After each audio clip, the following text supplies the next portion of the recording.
Welcome to Integral, a podcast production out of the Ignatian Center for Jesuit Education at Santa Clara University, exploring the question, is there a common good in our common home?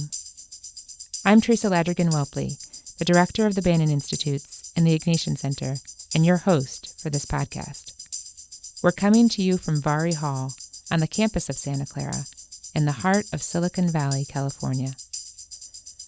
This season of Integral, we're looking at the ways in which issues of gender justice intersect with our pursuit of the common good. Society needs to acknowledge gender. We can see clear evidence of the dangers involved in socializing practices that tie masculinity to power. While there is a long history of feminist activism in India and a vibrant advocacy community working to address gendered violence in the region, there was something different happening here. We must build movements in solidarity with those whose equal dignity is unequally endangered as we address the pressing societal, moral, and ethical dimensions of gender justice. Do they see women as extractive commodities and subordinated clients to patriarchal patrons? Or do they see them in the context of their desires and aspirations for the future? To unpack these issues, we're joined today by Mythri Jegathesan, assistant professor in the Anthropology Department at Santa Clara and Bannan Institute scholar in the Ignatian Center. Her research focuses on gender, labor, minority politics, and development in the Global South, specifically Sri Lanka and South Asia. She holds a PhD in cultural anthropology from Columbia University and serves on the board of the American Institute for Sri Lankan Studies. Welcome, Mythri. Thank you, Teresa. Since 2007, Sri Lanka has been the third largest global exporter of tea, with the exception of 2014. Today, it is the fourth largest producer of tea in the world, producing approximately 320 million kilos of tea per year. But despite their industrial success, Sri Lanka's tea plantations are facing an agroeconomic crisis, driven by labor shortages, fierce global competition, and techno-ecological shifts in approaches to tea production. In March 2015, 19 of Sri Lanka's 23 regional plantation companies reported unprecedented loss. Citing high labor costs and low productivity among tea plantation workers, the president of the Planters Association of Ceylon issued the following statement. The industry's survival is now up to the workers. The plantation industry must thrive in order that we can give opportunities for earning and livelihood sustenance for over 1 million people that are residents and whose quality of life will depend on the relative fortunes of the plantation industry. If the industry collapses, where would all these people go for employment in order to sustain their livelihoods? Sri Lanka's tea plantation workers, a majority of whom are women, have long had the answer to this question. Rani, an NGO worker, mother of 3, and former plucker on a company-owned plantation in Sri Lanka, captured that answer best. In 5 to 10 years from now, there will be no more laborers working on these plantations. All of the youth will be in the capital, in schools or abroad. There is no honor in estate work. Children living on the estates do not want to live like their parents live. They want respect. They want dignity. Rani's resolution is one Sri Lanka's plantation companies, union leaders, and politicians have yet to come to since the arrival of her ancestors from South India in the early 1800s. Workers on Sri Lanka's tea plantations are not able to live with dignity on the plantation daily wage. More importantly, they do not want to live on this wage. And their desires to live and work beyond the plantation wage are shifting the social and agroeconomic future of Sri Lanka's tea plantation industry. It is hard to think of a world without tea. Everywhere you look, in our cupboards, at Whole Foods, in the Starbucks around the corner, tea is not only diversely produced and consumed by individuals around the world, but remains a desired and valued commodity whose worth is dependent upon global circuits of human labor. Today, I want to take us to where the social life of this commodity begins, with the words and hands of Salama, a retired woman worker who plucked tea leaves on her resident tea plantation for over 20 years. I met 57-year-old worker Selama in 2009 when I began conducting ethnographic research on her resident tea plantation in Sri Lanka's south-central Nuwara district during the final months of the country's 26-year-long civil war. During and after her employment as a full-time plucker, Selama supplemented her income with domestic or housemaid work in Sri Lanka's capital, Colombo. Early in her retirement, she cared for her 3 grandchildren so that her daughter, son, and daughter-in-law could work to support their multi-generational household. In 2014, as a 62-year-old grandmother of 3, Selama returned to work as a plucker for a tea smallholder, as a casual day laborer. Every day, she travels by bus for 2 hours to her employer's property, works a full day plucking and doing various household and agricultural manual labor tasks, and returns to her line room home after a day's work. In 2015, when I returned to her resident tea plantation in Sri Lanka's central province, she took me on a walk through her plantation. Clutching our umbrellas, we walked in silence along the muddy section of a worker footpath lining her tea estate. The nearly 2 weeks of steady rain had made the footpath slippery and uneven, and wearing only our flip-flops, we mostly looked down at the path immediately before our feet, keen to navigate the larger puddles and sharper rock edges that had begun to emerge from the eroding soil. It was a little after noon, and the path was mostly deserted. Those who had worked in the morning had gone home for lunch. We came to a higher elevation and clearing that overlooked a nearby dam, and it made me look up from our path. Before the horizon, I saw a row of overgrown and untended tea bushes. Selama motioned to them and then remarked in disgust, This plantation is turning into a jungle. She began plucking tea leaves off of the overgrown bushes. She plucked with speed, avoiding the older, darker leaves and plucking only the younger ones, holding the bottoms of the leaves between her thumb and index finger as she plucked. As she moved with precision, I observed her speed and skill. When she finished, she let the leaves fall from her fingers to the ground, and we continued our walk in the rain. Selama's life and labor history trace back to the word coolie, a pejorative English word for a person who performs manual labor tasks for menial forms of payment. Historically, coolies existed at the intersections of labor, race, gender, class, caste, and rank. Coolies were members of the lowest level of the industrial labor market, beasts to be tamed for colonial order, and racialized labor commodities that were geographically dispersed across European and Asian empires. The coolies of the island of Ceylon migrated from South India to build a British colony and soon-to-be independent Sri Lankan nation and state in the early 1800s, and they endured many hardships during and after their arrival. Before tea, they also worked on British-owned coffee and rubber estates, and eventually settled to labor and reside on the emerging tea plantations in the mid-1800s. Today, their descendants, Sri Lanka's contemporary hill country Tamils, comprise roughly 4% of the country's population of 20 million, and they are a distinct linguistic and ethnic group. What makes this community unique is their place within Sri Lanka's larger histories of formal and informal labor, industrial production, labor dispossession, and ethnic violence.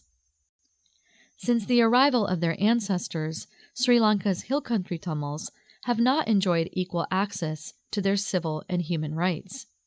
They were legally disenfranchised and stateless from 1948 to 2003, displaced and discriminated against before and during the Civil War, which ended in 2009, and today they continue to reside without equal land and housing rights within a plantation industry whose legacies are indebted to their labor. Plantation political and union representatives have traditionally formulated their grievances around basic needs, quality of life, and the daily wage, which is now 500 Sri Lankan rupees, or roughly $3.28. Hill country Tamils living on the plantations continue to experience economic, legal, and civic forms of exclusion because of the company's refusal to provide a living wage that meets their needs. Today, Sri Lanka's plantation sector ranks as the lowest sector on the island in health, literacy, and higher education. These social indicators are most prominent among women, who comprise more than half of the plantation workforce, but endure patriarchal forms of domination and labor subordination. With the country preoccupied with post-war development and reconciliation in the north and east of the island, concerns about the hill country Tamils have been largely siloed and stagnated within calls for political reform. Despite their permanent residence and long-standing contributions to the nation and industry, hill country Tamils are still regarded as unevenly belonging to the country that they call home. In the 1967 commemorative volume, 100 Years of Ceylon Tea, D.M. Forrest confidently described the Tamil coolies working on the tea plantations. The Tamil who made the long journey from his South Indian home found an environment suited to him and a standard of living which, simple as it was, surpassed in most respects what he could have hoped for in his native village. He and his wife and children enjoyed the field work and stuck to it well, looking, as an early observer noted, like a flock of dark sheep grazing. Such representations of the content tea plucker continue to stick today. With their heads covered and hands in a welcoming prayer gesture, Tamil women plantation workers smile among tea bushes on placards to welcome tourists at Colombo's International Airport. Visitors to the hill country often consider the plantation landscape a site of imperial pleasure and indulgence. The contours of manicured and brightly green tea bushes provide spectators with an appetite to enjoy the colonial aesthetics of control, beauty, and grandeur. Tourists can trek the plantations, taste tea, and watch Tamil women pluck, all the while never interacting with or asking them about their lives, labors, and families. These idealized constructions aim to keep Tamil plantation workers silent, voiceless, toiling animals, and mere fixtures on the landscape. But contrary to what Forrest wrote in 1967, contemporary Tamil plantation workers are not sticking to the fieldwork well. Today, of the nearly 1 million hill country Tamils who reside on Sri Lanka's company-run estates, only 16% of residents are full-time workers. Younger generations are dissuaded by the stigmatization of plantation and agricultural labor, and are keen to pursue careers outside the industry that match their aspirations. From working in Sri Lanka's informal and formal sectors to investing in higher forms of education, hill country Tamils are engaging in activities across Sri Lanka's larger spectrum of labor valuation. And despite the intersectional realities of precarious labor in many of these informal income-generating activities, these jobs produce social and economic outputs that engender more dignity and monetary and social value than plantation labor. Beyond these agroeconomic changes, the political landscape is also changing its tune, leaving currently employed plantation workers with a conundrum. Weeks before the August 2015 parliamentary elections, I visited Selama's estate shortly after a local Tamil minister had visited on a campaign stop. After handing residents matchbooks with his face and name on them and promising to fix their temple and homes, the minister yelled into the crowd that had gathered, "Do not send your children to work on these plantations. Do not raise plantation workers. Raise your children to be educated so that they do not have to do what you are doing." As Tamil women plantation workers' political leaders urge them to raise children to aspire beyond what they themselves currently experience, such a condition of incommensurability forces us to ask a difficult question. What is the intimate humanity and inhumanity of imagining such women workers' experiences of gendered dispossession on such terms? Women workers desire better incomes, but their desires are not a means to a dignified end as plantation workers. Rather, they are the means to their potential and ongoing futures as mothers, wives, and grandmothers, but also as minority citizens who strive to secure a dignified place for themselves in a post-war majoritarian state. But addressing women workers' desires and why they work does not necessarily fall within the scope of Sri Lanka's traditional union's objectives.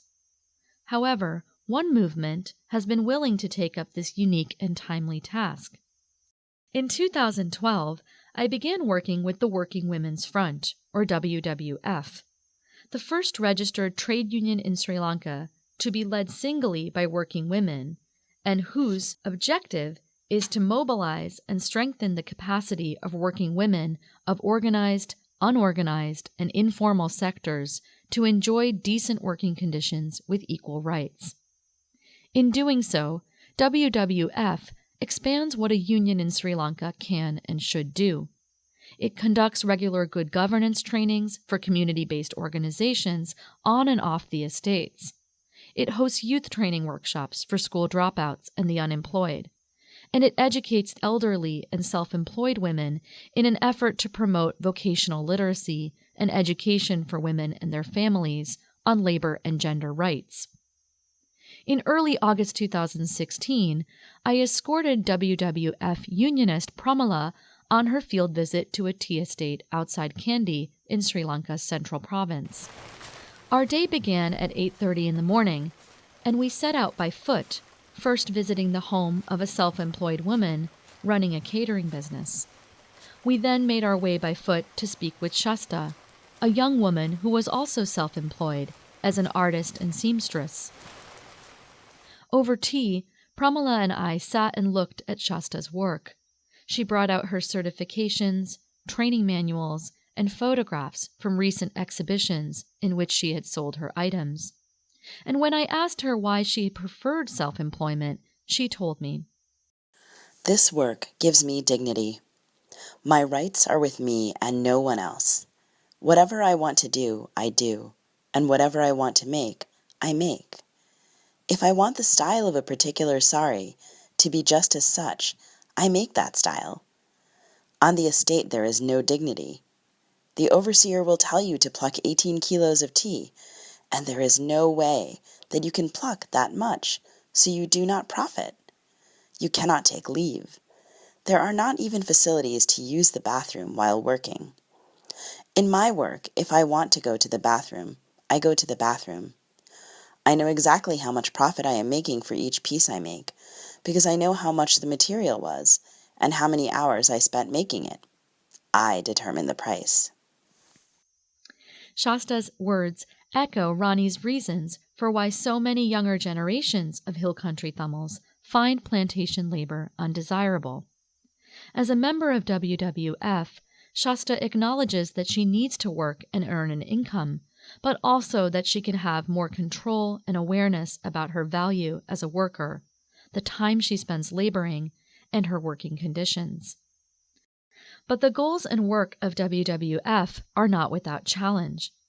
The union faces the inevitable test to self-sustain its leadership, and with its international funding concluding in 2017, it needs to strategize ways to sustain its programming and momentum, and its success is also contingent upon the solidarities of other unions and multi-industrial stakeholders in Sri Lanka to support its feminist and radically progressive goals.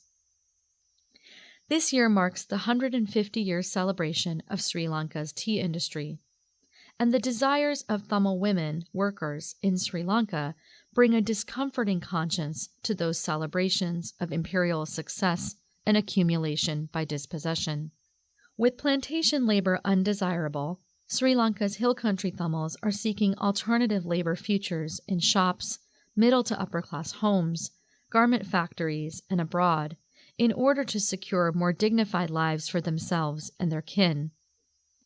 It is estimated that 62.7% of all employment in Sri Lanka takes place in the informal labor sector, but the women and men who work in this sector much like the women and men that work in the informal labor sectors in the United States and around the world, are rendered invisible by their lack of formal rights and assurances. And yet, these workers are the backbones of their nation's economies and the lifeblood of their fellow residents' lives and prosperities. The question of the common good and the labor solidarity that holds it in place then becomes a question of recognition and visibility. How do Sri Lanka's industrial stakeholders and the world choose to see Tamil women workers on the tea plantations? Do they see women as extractive commodities and subordinated clients to patriarchal patrons? Or do they see them in the context of their desires and aspirations for the future? Likewise, when we see a tea plantation with its lush rolling hills, or when we drink our comforting cups of black tea, what do we choose to tell ourselves about the commodities and images we so easily desire and consume? A former plantation manager once told me, "From the womb to the tomb, the tea estate worker is taken care of." Such an image of a woman worker as subordinated, invisible, but cared for, has been easy to accept in the context of Sri Lanka's tea plantation industry and its touristic present and future. Such an image also promotes the narrative of once a coolie, always a coolie, and it keeps the worker tied to a landscape that fails to accommodate her desires. In the case of supporting Hill Country Tamil women workers and their desires for dignity on and beyond the plantations, current plantation unions value women and their labors as subjects within systems of accumulation by dispossession. The challenge for labor organizing thus remains. On one hand, Tamil women workers must put their trust in a nation in hopes that it will see their desires and reproductive labors on their terms and for what their labor brings to the accumulation of capital in their lives. On the other hand, the nation agrees to provide such trust, but only if working women remain controlled and organized, so Sri Lanka can aspire to be a cohesive, secure, and repaired national and economic whole. These negotiations have no guarantees for felicitous endings, as neither women nor the Sri Lankan nation seem to be able to meet in a place that meets both of their needs. But in taking risks and stretching the bounds of what a union can do, feminist unions like WWF are revising Sri Lanka's labor histories and former ways of knowing and undervaluing Hill Country Tamil's place within the nation. In doing so, they are working to create spaces of trust and recognition of workers' diverse desires and realities within a state that was built and sustained by their labor. Thanks for listening to Integral, a Bannan Institute podcast of the Ignatian Center for Jesuit Education at Santa Clara University. Special thanks to Mythri Jegathesan for her contribution to today's episode. Technical direction for Integral was provided by Fern Silva and Tim Rose. Our production manager is Kaylee Erickson. Our production assistant is Manuel Sanchez. Thanks to Mike Whalen for advisory and editorial support. You can find us on the web at scu.edu/integral or subscribe via iTunes, SoundCloud, Stitcher, or Podbean.